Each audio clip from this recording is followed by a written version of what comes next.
घडत नाही आणि आम्ही तो भूतकाळ चिडत बसायचं नाही असं ठरवलं आहे. भूतकाळ चिडत बसलो तर काहीच घडणार नाही ना.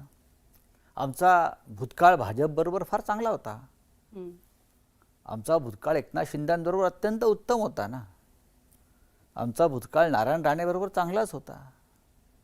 पण वर्तमानात काय आहे किंवा भविष्यात काय आहे ते पक्षाचे गारदी ठरले सगळे आमच्या. मग आता कशा करता भूतकाळाचा विचार करायचा. आज जर वर्तमानात जर काही सकारात्मक घडतं आहे ठाकरे कुटुंबात आणि शिवसेना किंवा मनसेमध्ये तर आम्हाला त्याचा विचार करावा लागेल.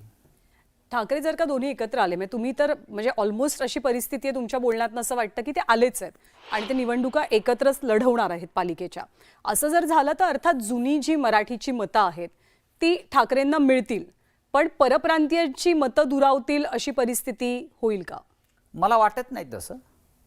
आम्ही एकत्र आलो तर मुंबईसह अनेक महानगरपालिकांमध्ये एक कम्फर्टेबल व्हिक्टरी आम्ही मिळवू शकू.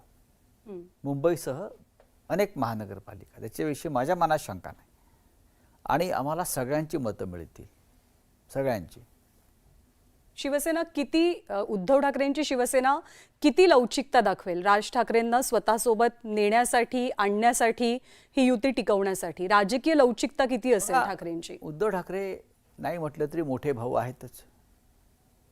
महापालिकेमध्ये आमची सत्ता आहेच.